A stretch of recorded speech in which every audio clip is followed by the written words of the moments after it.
Tahimik pero palaban, Paolo Avellino, pinakilig ang fans sa running video nila ni Kim Chiu sa Canada.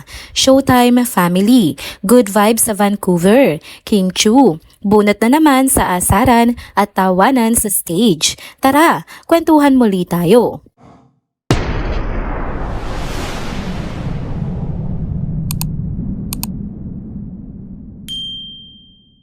Hello mga ka-trenders! Welcome back muli sa ating channel. Kung bago pa lamang kayo dito, huwag nang kalimutang mag-like, mag-subscribe at i-hit na rin ang bell notification para lagi kayong updated sa mga balitang trending at napapanahon. Tahimik pero palaban. Yan nga ang perfect description ngayon kay Paolo Avellino. Kasi kahit kilala nga siya bilang isang super low-key na artista na bihirang mag-share ng personal moments, ibang level ang pinakawalan niyang paayuda kasama si Kim Chiu sa Vancouver, Canada.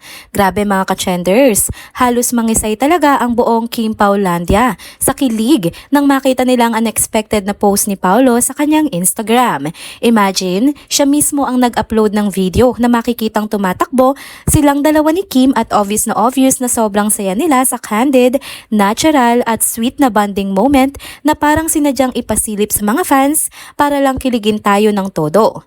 Kilala nga natin si Paolo bilang tipong tahimik sa social media. Yung tipong hindi mo aakalain na siya pa ang unang maglalabas ng ganitong klase ng content. Kaya nang makita ng mga fans ang post na yon, sabog talaga ang timeline. Kasi nga naman bihirang-bihira si Paolo gumawa ng ganitong paandar. Kaya hindi nakapagtataka kung bakit biglang napuno ng mga puso, comments at emojis ang post niya. Ang cute pa kasi ng vibe ng video. Si Paolo mismo ang nagvi-video habang tumatakbo sila ni Kim. Makikita doon si Kim na aliw, tumatawa at super natural lang habang tumatakbo. Kita mo talaga na hindi to stage or scripted. Parang isang simpleng moment lang ng dalawang taong komportable sa isa't isa. At kung titingnan mo ng mabuti, halatang may kakaibang chemistry sa kanila kahit simpleng takbo lang yan.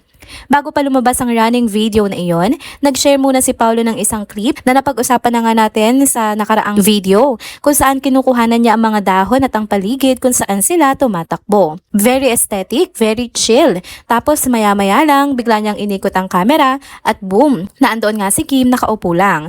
Nakangiti at kinukuhanan din siya ni Paolo. Parang eksena sa isang rom-com na hindi mo alam kung tadhana ba o sinadya nilang ipasilip ang moment na yon sa mga fans. At syempre hindi na nakapagtimpi ang mga Kim Pao fans. Ang daming natuwa kasi sabi nila, ito raw ang patunay hindi totoo yung mga issue noon na kesyo iniwan daw ni Paolo si Kim sa airport. Parang sinampal sa kilig ang mga nagduda kasi ngayon, si Paolo mismo nagpakita ng effort at sweetness niya kay Kim. Ang collective reaction ng mga fans, isa lang. Ayan na, kinain ng mga basher ang mga salita nila. At totoo nga naman, imbis na sumagot si Paolo sa mga chismis, pinili niyang magsalita gamit ang mga gawa, hindi salita.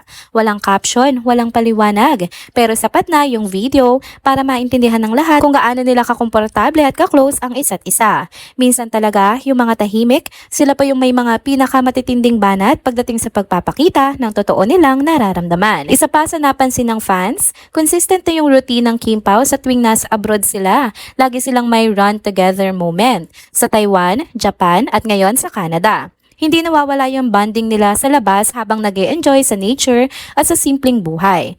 Para bang ito na yung naging love language nilang dalawa, spending time together habang nag-e-exercise. Kaya hindi nakapagtataka kung bakit maraming fans ang tinatawag itong exclusive fitness bond ng Kim Pao.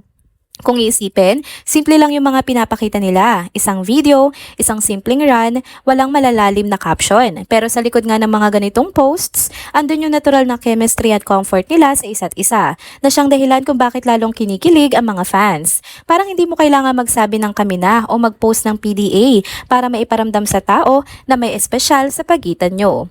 Kaya naman kahit walang sinabi si Paolo sa caption ng post niya, malinaw na ang mensahe na kung sino man ang nasa tabi niya sa mga ganitong simpleng moments, hindi na kailangang pagdudahan at sa pagkakataong ito, malinaw kung sino yon. Yan nga ay si Kim Chiu, ang babaeng palaging nariyan sa tabi niya, whether nasa spotlight man o tahimik lang sa likod ng kamera.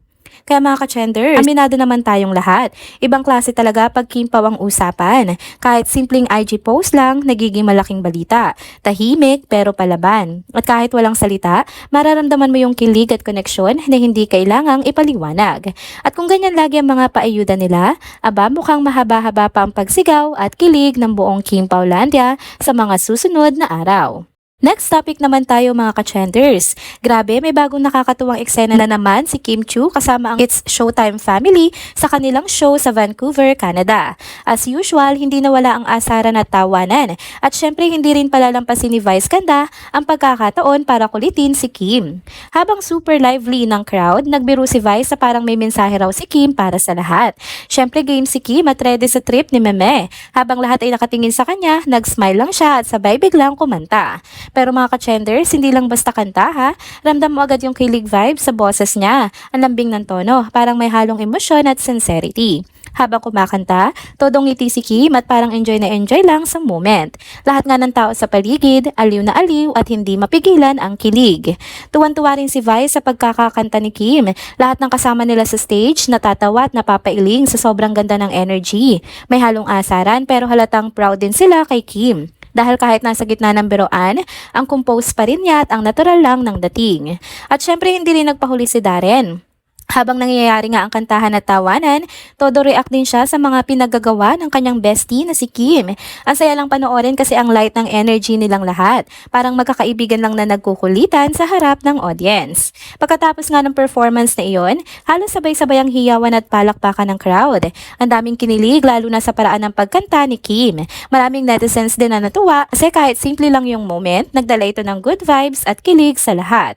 Kung isipin mo mga ka-chenders, eto na naman yung classic Kim Chiu charm. Yung kahit simpleng biro lang, nagiging cute at memorable. Hindi siya napipikon kapag tinutokso sa halip, sinasakyan lang niya at ginagawa niya masaya yung eksena. Kaya siguro mahal na mahal siya ng mga tao sa paligid niya kasi ang gaan niya lang panoorin. At habang nagkakantahan at nagtatawanan sila, makikita mo rin kung gaano nga sila ka-close sa isa't isa. Si Vice, Kim at Darren, parang magkakapatid lang na laging nagtutulungan at nag-aasaran sa stage. May chemistry, may warmth, at halatang solid yung band ng It's Showtime family kahit nasa ibang bansa sila. Ang nakakatuwa pa, kahit na nasa gitna ng kulitan, nagawa pa rin ni Kim na magpakilig sa audience. Parang effortless lang talaga sa kanya yung charm at yung saya na nadadala niya sa stage. Kahit hindi mo plano kiligin, mapapangiti ka talaga sa energy niya.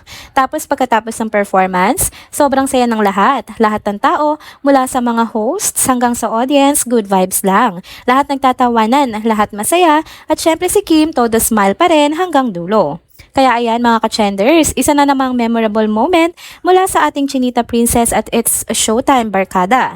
Ibang klase talaga si Kim kahit simpleng kulitan lang, nagiging highlight ng show. Sa kanya kasi walang dull moment, lagi may halong saya, tawa at kilig sa bawat eksena. At kung iisipin mo, yung ganitong mga moments sa It's Showtime, yan yung nagpapatunay kung bakit sobrang love ng fans si Kim at ang buong team. Genuine nga yung samahan nila, totoo yung tawanan at hindi pilit ang saya. Kaya yan mga ka-chenders, dagdag na naman ito sa listahan ng mga nakakatawang It's Showtime Abroad moments na punong-puno ng tawa, kilig at good vibes. Sobrang saya lang kasi kahit nasa ibang bansa, dala pa rin nila yung natural na ligaya na hatid ng It's Showtime Barkada. At syempre si Kim Chiu, hindi lang basta performer, kundi mood booster ng lahat. Kaya kahit simpleng biruan lang, nagiging viral sa sobrang saya at kilig. And that's it mga ka-chenders. Dito na po muna nagtatapos ang ating isa na namang trending video update. Salamat sa inyong pagsubaybay at pagsama sa akin hanggang sa dulo ng video na ito. Pero bago kayo umalis, huwag niyo pong kalimutang mag-like, mag-comment, mag-subscribe at i-hit na rin ang bell notification para lagi kayong updated sa mga balitang trending at napapanahon. Kita-kits po sa susunod na video. Paalam!